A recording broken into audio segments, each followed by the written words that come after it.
Excuse me po. Ay, Ay, ano po yun, kuya? magka-cash out lang po ako. Cash out po. Oo, magka-cash out ako. Ano na lang po, pa-send na lang po ako dyan sa unang number. Hindi, na-send na to eh. Okay na. Na-send na. Kukunin ko Ay, na lang yung nasaan na pera. po? Sige po. Wait lang. I-check ko lang po kung may pumasok na.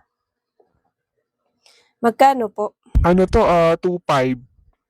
Check mo. Pumasok na yan. Kanina pa yan eh. 2.5? Sige 2.5 po, yan. wait lang. Nakita mo ba yung 2.5? Dala nyo po yung yung reference number po. Ay, oo. Ito yung reference number. Oh, sinulat ko na lang. Ito, Nasaan po? Ito. Check ko lang Sinulat po. ko na lang eh.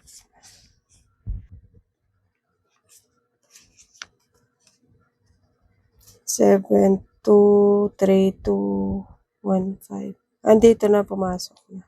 Oo, pumasok na yan. Kasi kanina pa yan eh. Teka lang po, i-re-record ko lang. Ay, para saan yan? Ba't nire-record mo pa?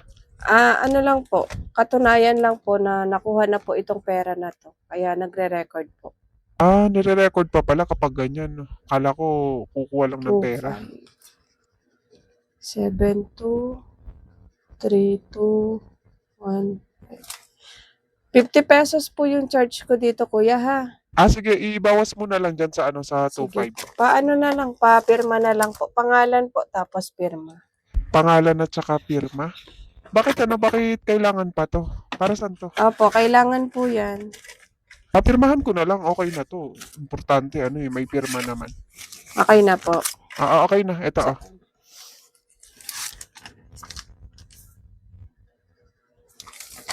Saglit lang. Bali, 2,450 na lang po.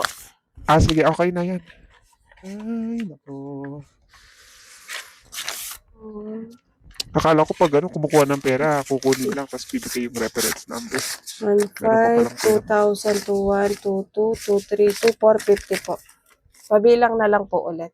1, 1,5, 2,001, 2,2, 2,3, 2,450. Sakto. Sakta po. Salamat ha. Sige po, thank you po. Ate Des, Yes, be. ay nagpadala daw po ng pera si mama dito, sabi po niya. Si mama mo nagpadala ng pera dito? Apo ate, nasaan na po niya? Kanina pa po. Sige, wait lang na. Magkano pala yung pinadala niyang pera, be? Ano po ate, 2,500 po. 2,500? Apo. Nasend na ba? Apo, kanina pa po yan nasend. Kanina pa. Nagluluto po kasi ako kaya hindi ko po agad nakuha yung pera. Sige, wait lang na. Check ko muna kung may pumasok. Ano po ate, nakita niyo na po ba yung yung pinadalang pera po ni mama? 2,500? Apo, 2,500 po yan ate. Sigurado ka na send na? Opo ate, nasend na po. Kanina pa po yan. Ito po yung confirmation po. Ito po, pinadala Patingin po ako ni ng mama. mo, be? Screenshot.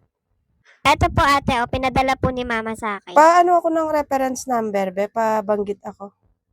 Ito po lahat o yung dulo lang po? Yung dulo lang, be.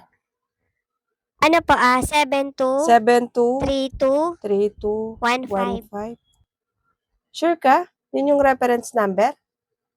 Opo ate, yun po yung reference number. Ito po yung confirmation ate. Teka lang. Okay na po ba ate? Kanina pa po yan nasend ni mama. Kanina pa nga ito na-send. 72321.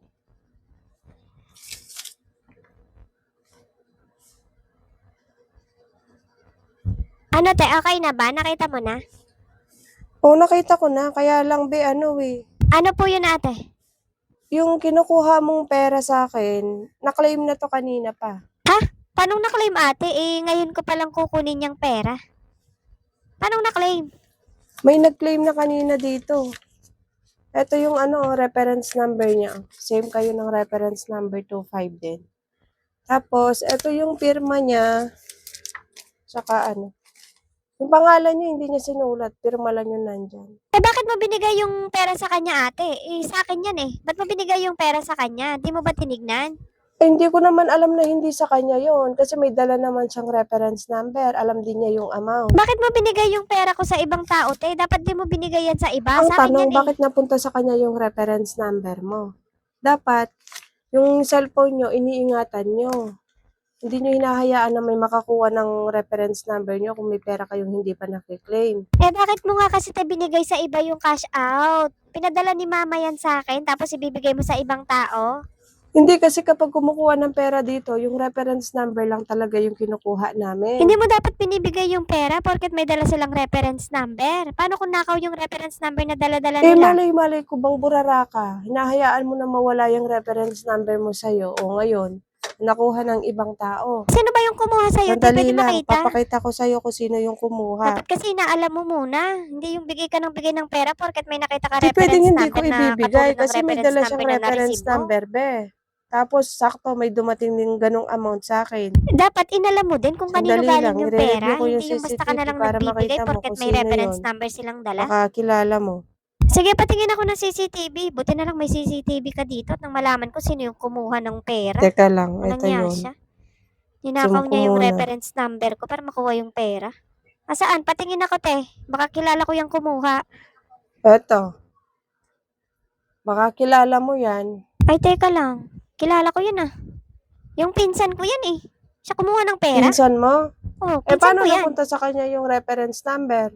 Eh, nasa bahay siya kanina. Naglalaro sila nung kapatid ko. Malay-malay ko ba na pakikialaman niya yung cellphone ko? Eh, nagluluto ako kanina nung nandun sila sa bahay. Oh, pinagamit mo pala yung cellphone mo eh.